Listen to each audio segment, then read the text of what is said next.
Let me start with a real-world example to set the stage. Imagine you're working for a retail company, and you're tasked with improving sales. You're working to predict future sales based on various factors like promotions, seasons, customer demographics, and for that, you prototype a promising data science workflow and a model in AI Studio.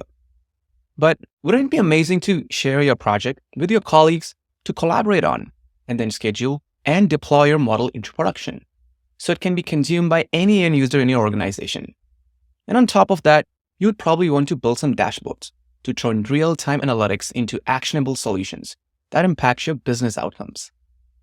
Well, that's where our journey with Altair AI Hub starts. With the AI Hub, you can easily drive innovation with your team as you have all the tools necessary under one single interface. Whether it is for collaboration, scheduling, and deploying workflows, building insightful and actionable dashboards, or even having Jupyter notebooks at hand to code.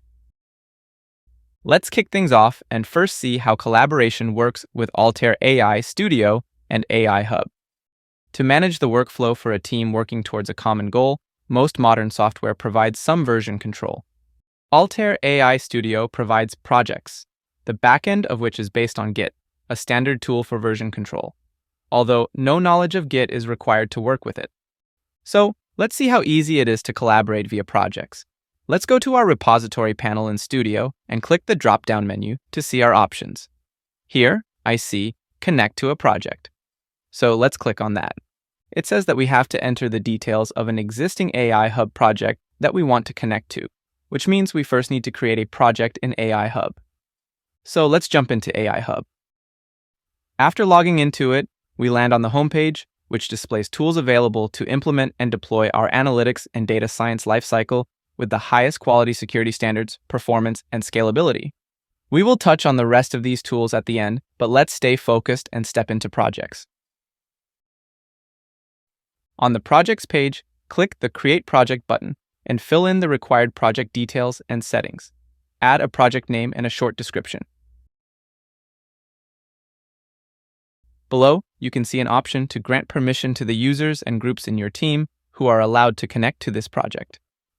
After creating the project, you will see the Content tab. Permitted users and groups will have access to the contents of this project and can also modify the content linked to this project via AI Studio. However, they cannot alter project-related settings. Project content can be anything from datasets to processes or models you want to add to be able to collaborate on them with your teammates. Let's see how we can do that. But first, let's go to the Overview tab and copy the project URL to use in Studio to connect to this project. After copying the URL, we can paste it here and use the default alias and storage location.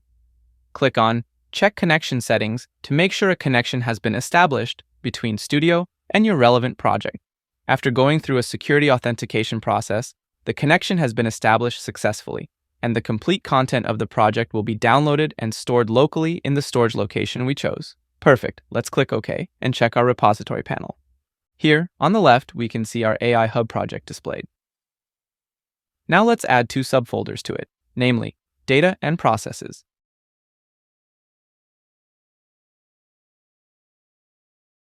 Next, we will copy our customer data from the Training Resources repository and paste it into the data folder of our project.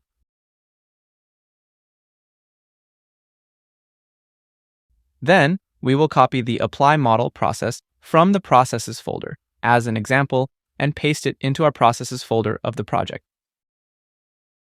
Let's open the process and change the repository entry of our Retrieve Data operator to that of customer data in the project from the one in the Training Resources repository. We can also add a Store operator to store the resulting model in this project. We will name the model DT model and run the process. Here, you can see the resulting decision tree model and also the model file added to the project subfolder. Now you must be thinking, this added content should be available in the AI Hub project you created for your team to collaborate on, right? Let's switch back to AI Hub and find out. Well, why don't we see any content here? Here's why. To add content to a project in AI Hub, you must add a snapshot of your content to this project. So let's jump back to Studio and see what these snapshots are. Right-click on your project, and here we see an option, Create a Snapshot, and add it to AI Hub. Think of snapshots as a specific version of the project you or your teammates worked on. Each snapshot provides an exact copy of the project content files as they existed at one specific moment in time, and your snapshots are shared automatically with the project server.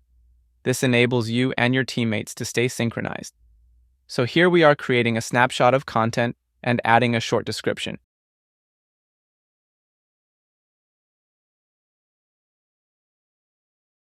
Here, we can see the snapshot history, which will populate every time you or your teammates create a snapshot.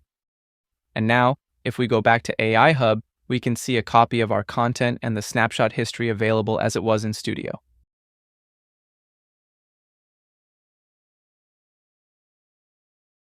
Note that within a project, you can change as many processes and models as you like and save them locally. Nevertheless, none of your work is shared or saved to snapshot history until you create a snapshot. In order to stay synchronized with your colleagues, you can do so by using Get Updates in Studio. Selecting Get Updates updates your copy of the project, where all existing snapshots of a project, both yours and your colleagues, are collected. To check if there are new snapshots on the project, see if there is a notification in the repository panel next to the project name. Evidently, here it says, Up to date. So, if you have made local changes, you must first take one of two actions. Either create a snapshot or discard the local changes you have made. Now, let's see what options we have to run our processes now that we are collaborating using AI Hub. Our first option within AI Studio is to run the process locally, as we have done so far. And then we can also run this process on AI Hub to access and view the process results. Within AI Hub, we can go to Contents and then open the Process folder to run the process in AI Hub itself, or schedule this execution by creating a schedule. Here we have settings to choose a queue and a scheduling time with options including now, once, or a cron schedule. Similarly, we can schedule a process execution on Studio as well by clicking the drop-down next to the Run Process button and selecting Schedule Process on AI Hub.